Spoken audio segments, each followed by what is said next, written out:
அப்போ இந்த 40 நாள் நம்ம மனைவிமார்கள் என்ன சமைச்சு கொடுத்தாலும் என்ன பண்ணிடணும், சூப்பராக இருக்குங்களா, அருமையாக இருக்கு, நல்லா இருக்கு, அப்பா உன் சாப்பாடை சாப்பிட நான் கொடுத்து வச்சிருக்கணும். பத்துக்கு கஷ்டம்தான். ஏன் உங்கள் அம்மா சமையல் தெரியாதா எனக்கு, உங்கள் அம்மா சமையலோட நான் நல்லா தான் பண்ணுறேன் அப்படின்ட்டு அவங்க அம்மாவெல்லாம் பிடிச்சி இழுத்து போட்டு என்ன பண்ணுறது, வீட்டில் இந்த சாப்பாட்டில் தான் முதல் சண்டை ஆரம்பிக்கிறது. அது மாதிரி மனைவிமார்கள் ஏதாவது ஒரு சண்டைன்னா முதல்ல என்ன பண்ணுறது, நான் இனிமேல் சமைக்க மாட்டேன், நான் என்ன உங்கள் வீட்டு வேலைக்காரியா, அந்த மாதிரிலாம் இந்த 40 நாள் என்ன பண்ணாதீங்க, சொல்லாதீங்க. கணவன் ருசியாக சாப்பிட்டாருன்னா குடும்பம் நல்லா இருக்கும், வேற இடத்துல போய் சாப்பிட போக மாட்டார். அப்பொழுது சோதனைக்காரன் அவரிடத்தில் வந்து, நீர் தேவனுடைய குமாரன் ஆனால் இந்த கல்லுகள் அப்பமாக்கும்படி சொல்லும் என்றான். சோதனைக்காரன் ஏன் சாத்தான் இந்த இடத்துல போடலை?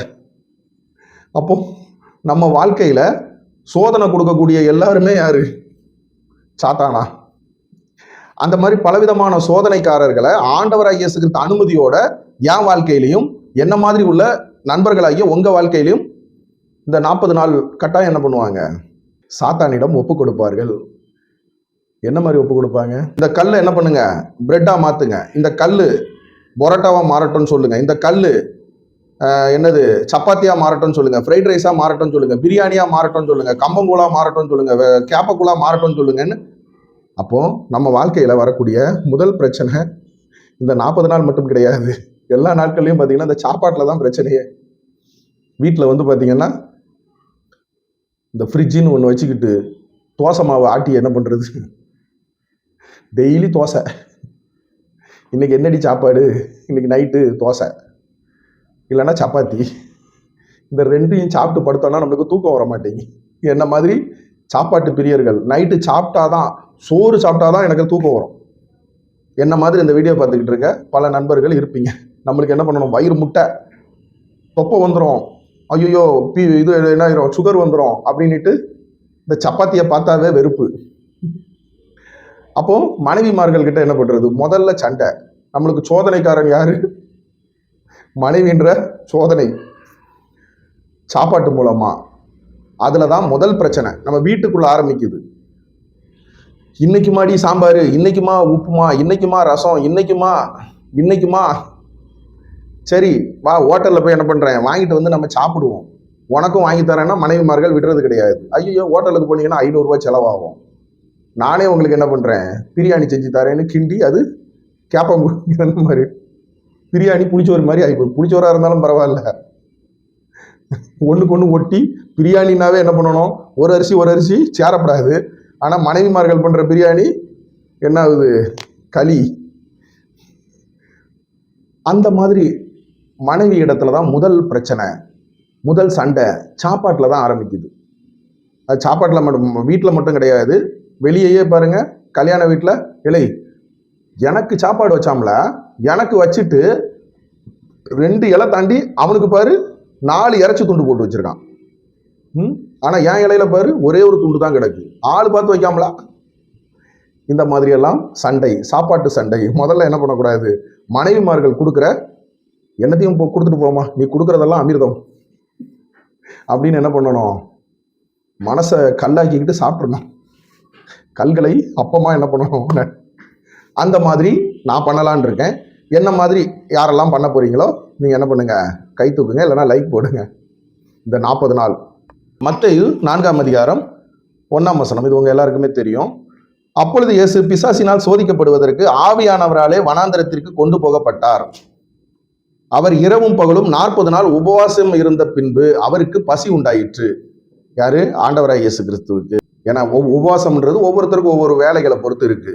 இன்னைக்கு உதாரணத்துக்கு ஒரு 30 ரூபா தண்ணி கேன் போடுற ஒரு தம்பி அண்ணன்மார்கள், அவங்க நான் உபவாசம் இருக்கிறேன்ற பேர்ல இருந்தாங்கன்னா அந்த 30 ரூபா தண்ணி கேன்ல 5 ரூபா அவங்களுக்கு கிடைக்கும். அந்த 5 ரூபாவுக்கு 5 மாடி ஏறி இறங்கி என்ன பண்ணணும், அந்த வீட்டில் தண்ணி கேன் 30 ரூபா கொடுத்து வாங்குறவங்க அதை கவுத்து இந்த மாதிரி ஒரு பானையில் என்ன பண்ணு, தண்ணியை ஊற்றிட்டு போ. அப்போ எப்படி ஒரு உபவாசம் இருந்தால் என்ன பண்ண முடியாது, 5 மாடி எப்படி ஏறி இறங்க முடியும் 5 ரூபாய் லாபத்துக்கு.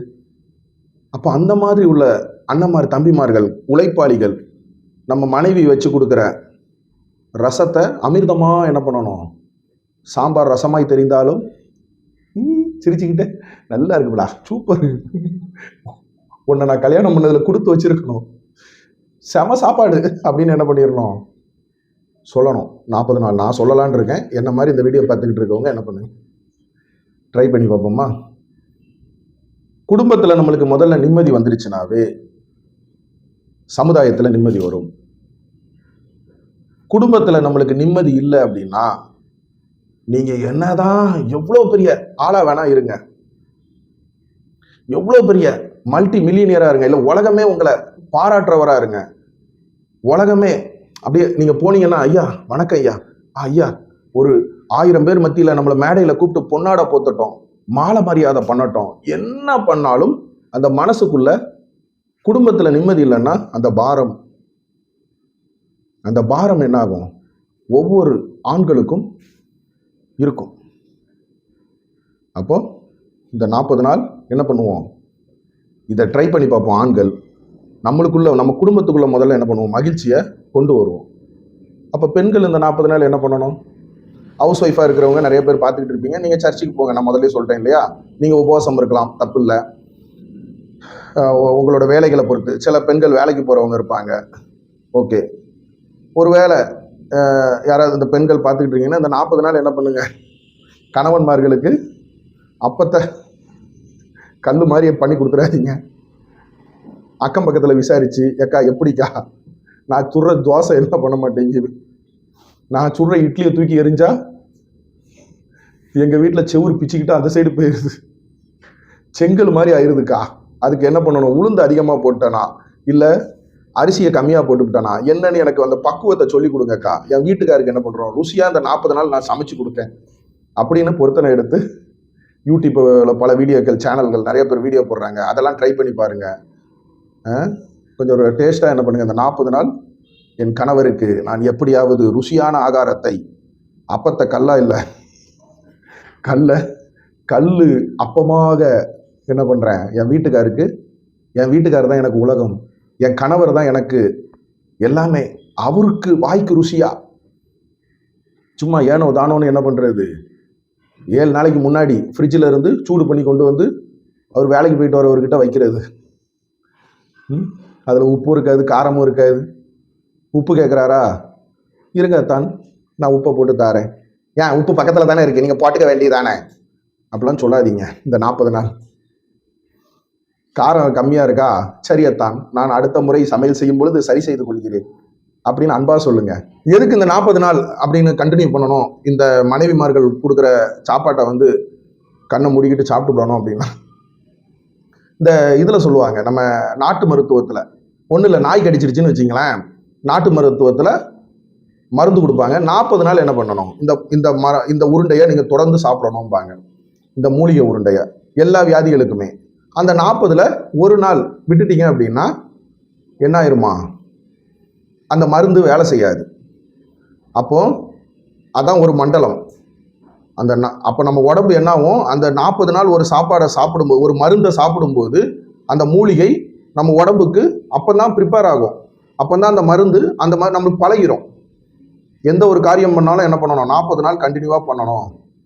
அப்போ அந்த மாதிரி நம்ம மனைவி கொடுக்குற கௌரவ பிரசாதம் இதுவே எனக்கு போதும், அந்தார பஜ்ஜி அங்கே, சுந்தார சொஜ்ஜி இங்கே, சந்தோஷம் மீறி பொங்க